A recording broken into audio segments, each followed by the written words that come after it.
Bien, un très beau travail de l'Université de Perpignan, hein, ce cours en ligne sur les énergies renouvelables. Et alors, sans transition absolument aucune, on retrouve Lionel Simoneau. Vous êtes chercheur à l'Institut national de la santé et de la recherche médicale. Vous avez fait auparavant de la recherche expérimentale, notamment sur les cellules souches. Et vous vous intéressez maintenant à une question très précise, celle des controverses scientifiques et en particulier de la question de l'épistémologie.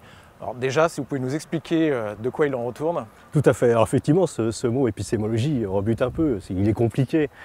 Mais quand on s'intéresse au fonctionnement des sciences et à la démarche scientifique, on fait de l'épistémologie. Alors on va voir que ce mot, il est composé de épistémo, qui vient du grec épistémé, qui veut dire connaissance, science, et puis de logos, qui veut dire le savoir sûr. Par exemple, biologie, c'est la science du vivant. Et bien là, c'est quoi? Ça va être la science sur la science, c'est-à-dire comprendre comment se construit la connaissance scientifique. Mais disons que l'épistémologie va essayer de comprendre comment se construit la connaissance scientifique, comment se construit ce savoir, son origine, et puis ses limites de validité. Alors bien évidemment, il y a plusieurs sciences, et donc il y aura plusieurs épistémologies, parce que les modes de raisonnement ne vont pas être les mêmes, par exemple, si on travaille en biologie cellulaire, si on travaille dans l'IFREMER sur effectivement l'écologie des mers, ou en astrophysique, etc., et aussi en sociologie. Il y aura donc plusieurs types d'épistémologie. D'accord, et on peut définir différentes... Alors, il y aura, ce qui est une chose importante aussi, c'est que l'épistémologie, bien sûr, a un lien avec l'histoire des idées en sciences. Les idées en sciences, c'est-à-dire que l'épistémologie de la physique n'est pas celle de la biologie. Il y a à un moment donné des ruptures, etc., des concepts nouveaux, et le moteur, je dirais, d'évolution des pensées en sciences ne va pas être les mêmes suivant qu'on est astrophysicien, biologiste ou sociologue. Et c'est ça aussi, c'est de comprendre cette démarche, et c'est très intéressant, parce que finalement, l'épistémologie nous rend compte sur les cheminements qu'ont pu avoir les scientifiques, les obstacles qu'ils ont pu avoir. Tout n'a pas été simple, etc. Des concepts qui étaient évidents avant ne le sont plus maintenant.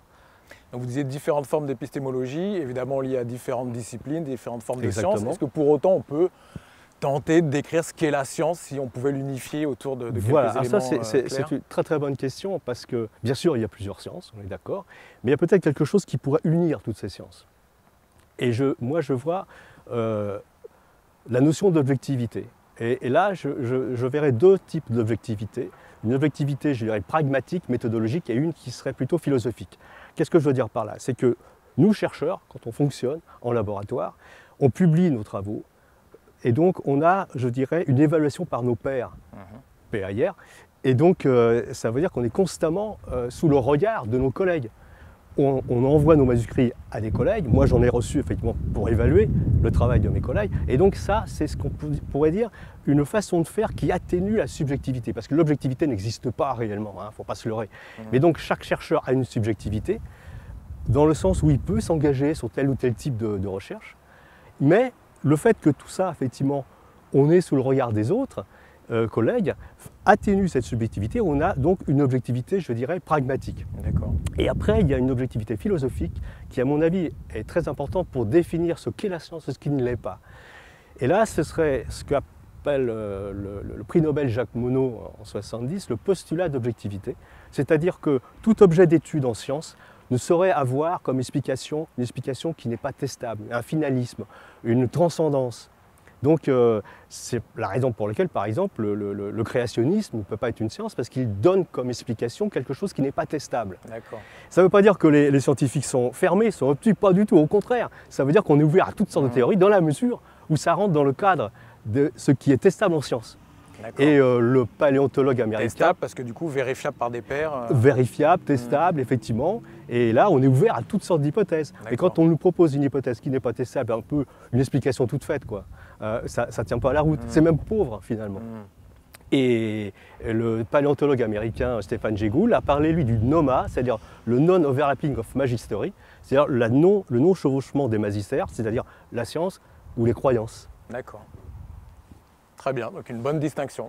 Voilà. La science ne serait pas croyance.